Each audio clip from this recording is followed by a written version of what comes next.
yan sigurado. Ngayon, nagsalita na mga kakabsat si Attorney Luis Tro, mga kabsat. Nagsalita na. Ito na mga kakabsat ang katotohanan. Diyos ko po. Di ba pinagkakalat nila?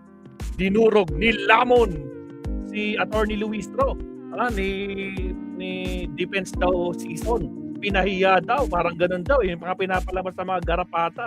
Ay Diyos ko po. Kailan pa nangyari yun?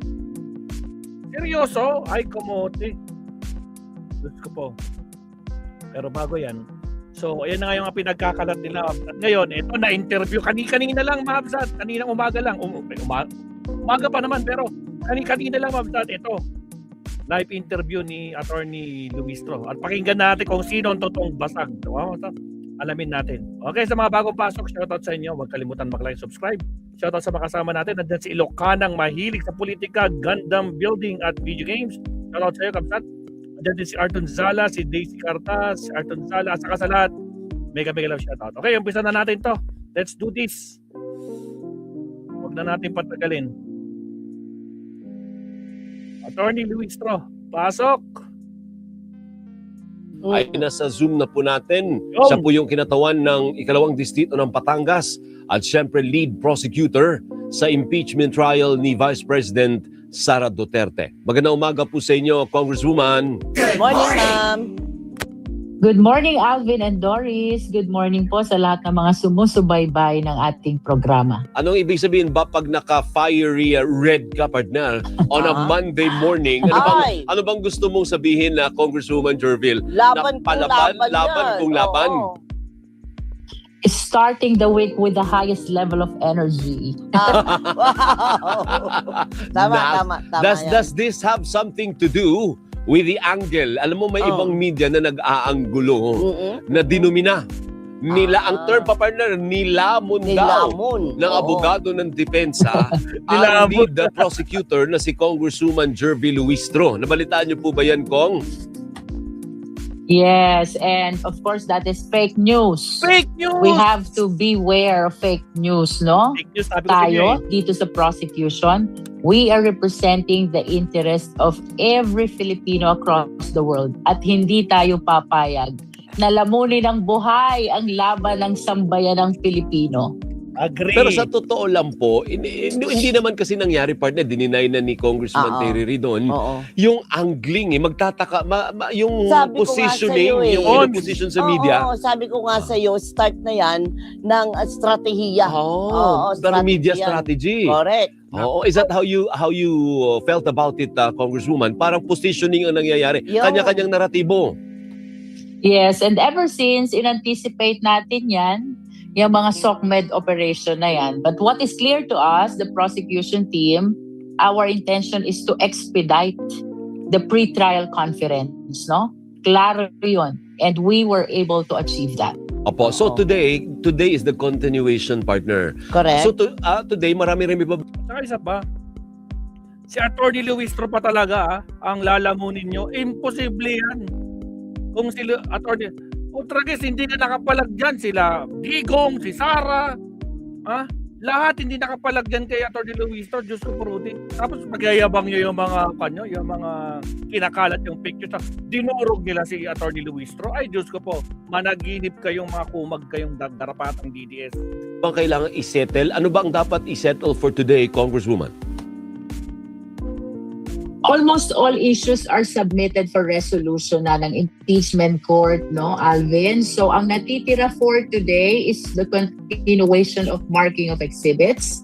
At ito particularly, I would respect to those which have voluminous exhibits. Ito yung unexplained wealth and confidential fund. We hope na matapos today so that hihintayin na lang natin ang pre-trial order, and after pre-trial order, the parties can file comment to that, no? And then wait for July 6 for the start of our trial. Pero Congresswoman, yan po ba sa mga plano ninyo ay pasok doon sa tinatawag ni Alvin na timetable? Kasi July 6 dapat planchado na eh.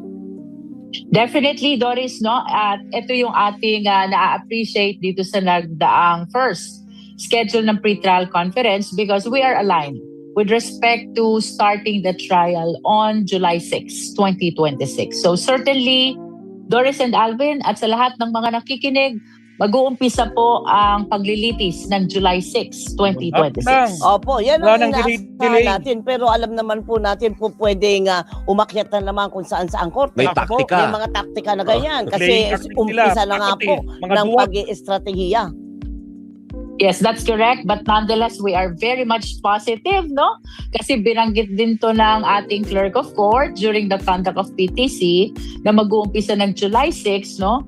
And even if we assume that they will be filing petitions in court again, so long as walang TRO, we are positive na tuloy-tuloy na. Again, Doris, no?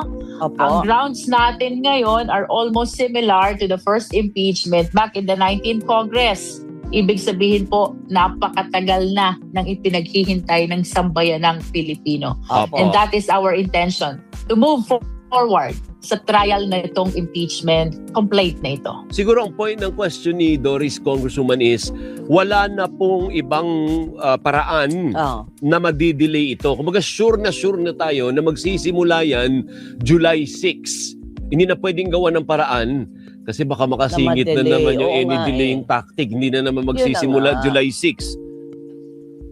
As far as I can see it, no? Na-resolve na yung issue ng leadership, di ba? So, may majority na. They are 13, no? Kung a-attend pa yung minority, it would be better sapagkat dapat naman as constitutional duty, mag-attend sila lahat. Tapos, ongoing na ang pre-trial conference. Once terminated, that is due for the issuance of pre-trial order.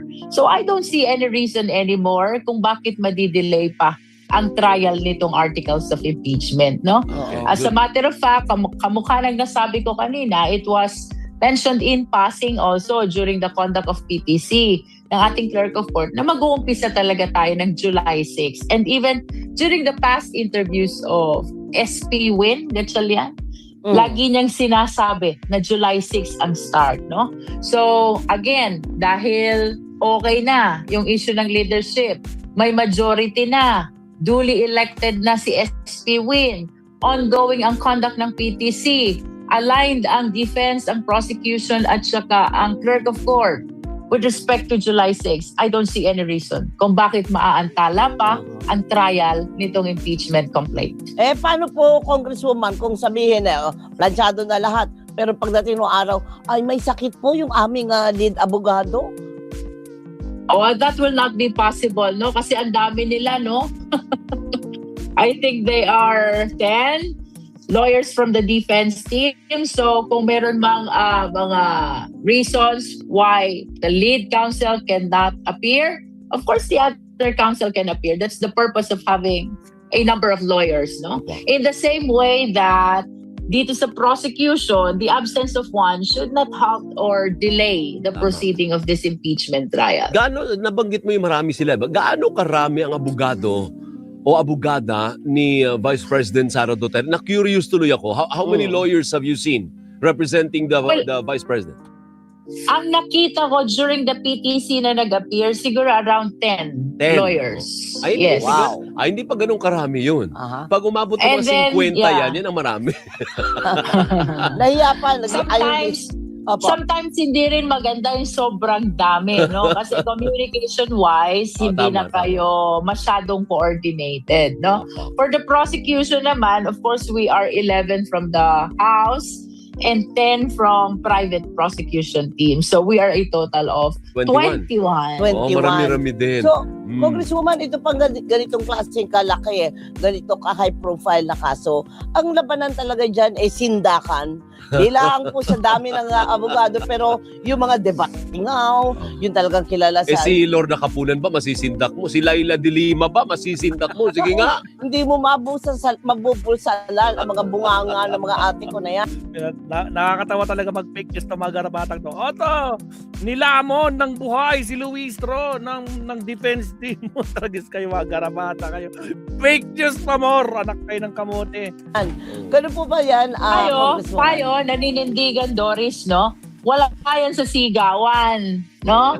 Wala yan sa sindakan. Nasa tibay ng ebidensya ang laban dito sa impeachment trial. And of course, we maintain our position that we have very strong evidence, no? Nevertheless, Agree. liwanagin natin ang constitutional duty ng prosecution. Mailatag ng maayos itong mga ebidensyang ito. It is the senator judges who have the constitutional duty to decide on this impeachment case. Si Attorney Romy Macalintal ay may inalabas na pahayag nito mga nakarang araw. As a matter of fact, pinoward niya rin ulit sa akin ngayon. Oo. Sabi niya, hindi daw dapat bahagi ng pre-trial yung pagtatalo kung paano yung computation ng 2/3 vote to convict. Partner, hindi That is daw correct. yan. Hindi daw dapat pinag-uusapan yan. Lalo lang madidelay ang trial pag ito ay kanilang tatalakayin kasi tiyak na hindi papayag yung depensa Oo. na mabawasan ang 16 votes to convict. What do you say, Congresswoman? Naharangan ba kayo, Ma'am Sat? Okay, sa mga bagong pasok. Sa mga bagong pasok, Ma'am Sat, nagpapatawa talaga itong mga garapatan. No? Ito, binasag na po ni Atty. Luistro ang fake news na pinapakalat ng mga garapata. No? Pati yung mga media na binayaran malamang nila. No? Siyempre, nagpakalat din na yung media ang nagpakalat din. Atty. Luistro, dinurog, nilamon ng buhay ng depensa ni Sara Duterte sa pre-trial. Ay, ganak ng kamote. O siya, again, shout out sa 400 live viewers. Baka naman, huwag kalimutan mag-like and subscribe. Maraming salamat. Gawin nyo na 100 yung like natin. Baka naman, like po tayo. Alright? Maraming salamat po. Okay, tuloy na natin yung hearing. Ay, hearing tuloy. Ang live interview ni Atty. Luistro. Alvin, if what was mentioned by Attorney Macalintal is during PTC, is very much correct, no? Kasi very klaro naman ang agenda sa PTC. Stipulation of facts, list of witnesses, list of documents. Kaya wala naman talagang dapat pagtalunan ng mahigpit doon, no? Now, however, if this threshold for the purpose of conviction will be raised before the start of the trial and it will be raised by one of the senator judges, no? Of course, no one can stop them. But for us in the prosecution, we understand na hindi ito dapat nare-raise doon sa start ng trial. Nonetheless, we cannot stop the parties, especially when the presiding officer would allow them to deliberate on that matter. Ama. So napapag-usapan lang as an aside. Pero Oo. sa totoo lang, Hindi sa yun pre-trial, yung hindi yun yung, Oo. hindi pinag-uusapan doon yung kung ano yung equivalent ng 2/3 vote, Congresswoman. Yes, as a matter of fact, ay ito ang pinilit na magawa ng prosecution to make sure na bumilis itong PTC na ito. And so far, we have achieved that goal, no? Bumilis talaga. And kung ma-terminate ang pre-trial conference today, then we will just be waiting for the pre-trial order. That is the objective of the prosecution. And of course, especially during PTC, how to expedite the proceedings so we can proceed right away to trial. Pero as a group, as the prosecution, yung position po ninyo, yung 2/3, dapat hindi siya ibangga sa 24. Dapat ibangga siya sa 22. Is that the position of the group, the prosecution? Alvin, that is just my personal opinion. Personal lang, personal. But of course, when I see the interview of my fellow prosecutors, no, it appears to me that we are aligned towards that argument. Opo. Na dapat kung sino lang yung within the coercive power of the institution should be counted for the purpose of determining 2/3. No? But of course, again, that is just an opinion. Ang masusunod po dyan ay ang mga senator judges because it pertains to their procedure, no? Na tinatawag nating doctrine of political question. And anchored under the time-honored principle of separation of powers. Ito po ay exclusively granted to the Senate. So, ako po'y naniniwala that it is also the Senate who has the exclusive prerogative to interpret the threshold for the purpose of conviction. Opo, pero how do you offer that? Kung ikaw nasa prosecution, syempre ang depends sa ayaw no, naturally. Kung ikaw nasa prosecution, how do you offer that? Through a motion? Through a petition? Or mag-antay ka na desisyonan niya ng mga judges? Manifestation lang. Well, kung talagang ipipilit mong pag-usapan, no? Pwede sigurong motion to clarify kung ano yung threshold na yun. But I think during the start of the trial, that will be premature, no? Baka siguro kapag malapit-lapit na yung conclusion of trial. But then again, no? Kahit pwede natin yan erase, ang ending niyan, exclusive prerogative yan ng Senate. Ang mas malaking question ko lang doon, Alvin, with all the issues surrounding the Senate, kaya-kayang ma-resolve yan among the 22 senators who are actively attending, no? Kaya-kaya nilang ma-resolve kung ano talaga ang tamang interpretation ng threshold. Kasi if they will fail in resolving that threshold, baka doon kailanganin ang tulong ng Supreme Court para ma-enlighten kung ano ang tamang threshold for the purpose of conviction. Pero ibig sabihin although initially Alvin talagang doctrine of political question to, which means exclusive siya for the Senate. Kaya lang question nga, paano mo ba i-resolve yan when they are so divided, no? Tama. Ay, tsaka pupunta siya sa Korte Suprema. Ang ibig sabihin nun, madi-delay. Pag may nag-question sa Korte, kasi hindi mo naman mapipuwersa yung mga maestrado na now na decision, hindi lalong magdi-delay po. Napakabagal pa naman magdesisyon. Well, there is another thing that we have to consider, Alvin, no? For purposes of elevating the matter to the Supreme Court, one of the requirements is actual case or controversy, no? So to my humble opinion, hanggat hindi nagbubotohan, hanggat hindi nagkakaroon ng decision ang senator judges whether convicted or acquitted, there's no actual controversy or case to speak of, no? So, to me, mukhang kailangan mo na magbotohan before the subject matter becomes ripe for purposes of petition to the Supreme Court. Okay. Tama ka nga doon. Kasi kailangan ng actual, sabihin ng Korte Suprema, bakit nagbotohan na ba? Diba? So pwedeng pag-usapan if the senator judges will raise that, if the parties will raise that, if the presiding officer will allow that, no? But for purposes of elevating the same to the Supreme Court, mukhang kailangan mo nang magbotohan in order for us to say na meron ng actual case or controversy. But nevertheless, it can still cause a delay. Kasi pag nagbobotohan sila, partner, at biglang may umakyat sa Korte Suprema, mag-i-stay put muna yun, Congresswoman, hindi ho ba? Well, I don't think. So long as walang TRO, di kung anong mapagkasunduan ng mga senator judges, we will move forward, no? For the purpose of voting. Pero kahit may petition na, so long as walang temporary restraining order, the votation should not be delayed. Okay. Sige. Ang masarap pag-usapan partner. Anyway, i-guess natin ulit si Congresswoman Kong. Good luck sa inyong day 2 ng pre-trial mamaya. Galingan po ninyo. Ano po? Kaya yan. Actually, meron lang pa yan. Thank you, Alvin. Thank you, Doris. At maraming salamat po sa lahat ng mga nanonood ng ating programa. Of course, we are committed to the sovereign Filipino people. We're standing for their best interests, no? Kong, medyo mapusyaw pa raw yung lipstick nyo. Mukhang lipstick ang magdadala, partner, mamaya Kinabog ako ni Kong. Mas mapula ang nguso niya. Mapula Dagdagan mo pang konti, Kong, mukhang mapusyaw pa po. Basta wala pong lamunan, mamaya. Thank you, maraming. Nagis na lamunan yun. Grabe talaga itong mga... Anong news outlet na ba yun? Nakalimutan ko news outlet, hindi ko sure kung Net25 ba yun or SMNI na nilamon si Attorney Luis Tro ng mga defense counsel ni Sara Duterte sa pre-trial daw. Tragis nilamon.